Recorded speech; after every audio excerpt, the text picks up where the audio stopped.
sera peut-être étonné de l'apprendre, les gardes du temple. Les Romains sont affreusement matérialistes. Ils accueilleront favorablement quiconque ramènera la paix dans ce pays si c'est une paix qui ne leur coûte rien. Alors raison de plus.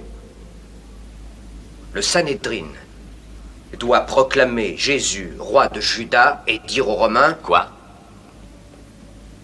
Écoute, César, nous avons un nouveau chef, un homme de la royale lignée de David, un homme en qui nous avons la plus grande confiance, qui prêche la paix, la tolérance, l'amour, même envers vous, Romains.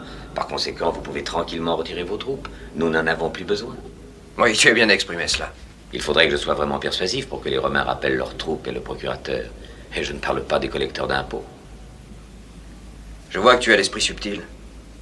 Mais ce n'est guère l'instant des subtilités. C'est bon, Judas. Nous n'allons pas nous quereller. Que veux-tu que je fasse? Qu'on laisse Jésus, le Nazaréen, s'expliquer lui-même devant le Sanhédrin. Je crois que je peux te promettre qu'il aura cette opportunité.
Ne te plaît pas, je vais t'en montrer un autre. Transformer la maison du Seigneur en marché, c'est une honte.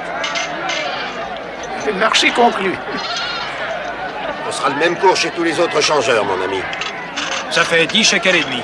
Prends-en 2 au lieu d'1, le Seigneur t'en récompensera. 2 beaux agneaux avant 2 beaux bien gras. Toi, Jérusalem! Toi, Jérusalem! Symbole de la fidélité! Toi qui étais la ville modèle remplie d'équité, tu es devenue une prostituée. Arrêtez-le! N'avez-vous pas su? N'avez-vous pas entendu? Cela n'a-t-il pas été dit depuis le commencement? Qu'ai-je à faire de la multitude de vos sacrifices, dit le Seigneur? Cessez d'apporter de vaines offrandes.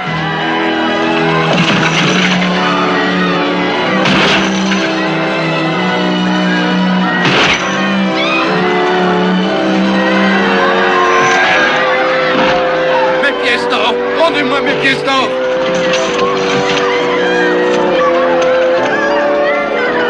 Cette maison est une maison de prière. Et vous en avez fait une caverne de voleurs. C'est un fou. Ce n'est pas un prophète. Regardez-le.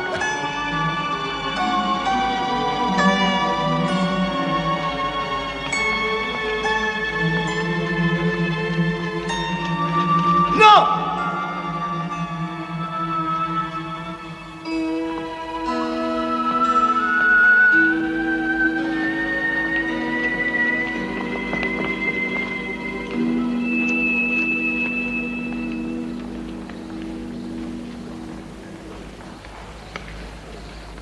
Rabbi, je me nomme Zera, et je suis un scribe de ce saint lieu depuis des années. Et j'ai ainsi que mes frères suivi ta mission avec le plus grand intérêt. Nous avons entendu dire des choses très belles à ton sujet, mais ce que tu viens de faire ici nous choque et nous étonne à la fois. Est-ce que tu veux détruire le lieu sacré qu'est ce temple? Le temple n'est pas seulement de la pierre. C'est la maison de Dieu. Et elle ne peut être détruite aussi longtemps que Dieu l'habite.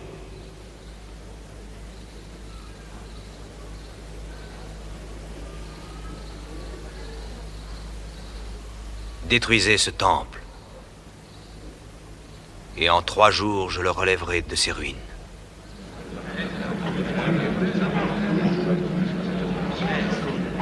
Il a fallu 46 ans pour bâtir ce temple. Et tu prétends que tu pourras le rebâtir en 3 jours. Tu as entendu. Mais tu n'as pas compris le sens.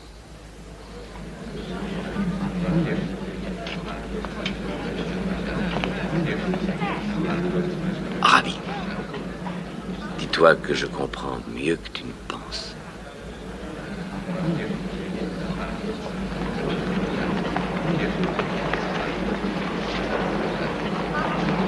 Maître, ce scribe était venu dans l'intention de t'accueillir d'une façon amicale. Il voulait comprendre le sens réel de ta mission. Était-il prudent de le décourager si vite?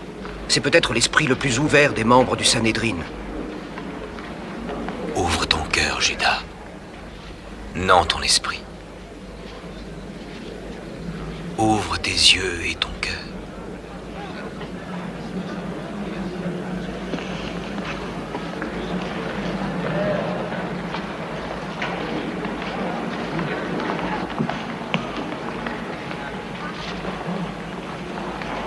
Maître Zera! Maître Zera! Ah, mon cher Judas, tu as tout à fait raison, ton maître n'a vraiment aucune idée de ce qu'est la diplomatie. Mais c'est un homme extraordinaire. Et nous continuerons à observer ce qu'il fait avec le plus grand intérêt.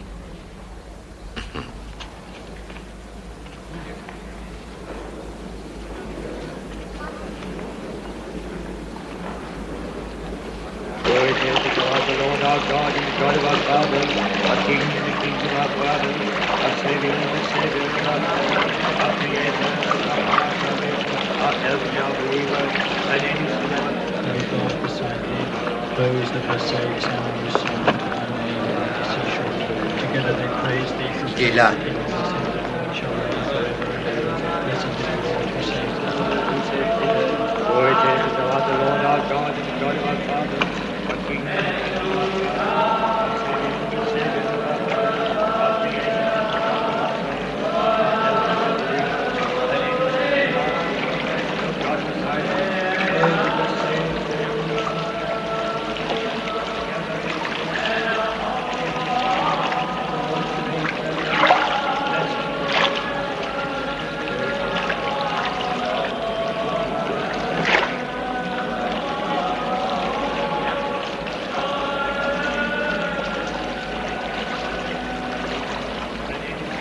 Maître, je suis Barabbas, le zélote.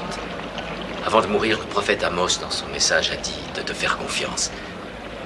Nos frères sont prêts. Les gardes du temple sont avec nous. Enfin, le jour de la vengeance contre les Romains est là. Chaque jour, ils resserrent un peu plus leur emprise. Notre peuple s'est habitué à l'oppression. Mais avec toi comme chef, et avec notre groupe en armes derrière toi, il se soulèvera, il apprendra très vite à se battre. Certains prêtres et les Sadducéens ont dit « Obéissez aux lois de César ». Ils ne parlent pas dans l'intérêt du peuple juif. Donne-nous tes ordres. Quoi que tu dises, nous t'obéirons.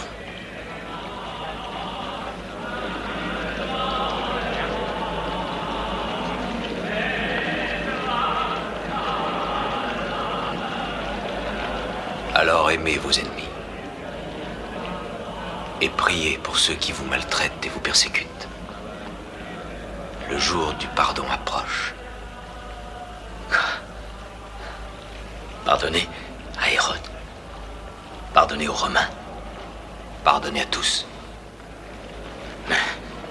Les Romains massacraient des centaines d'innocentes victimes, des jeunes, des vieux, des femmes, sans pitié, sans jugement, avec cruauté.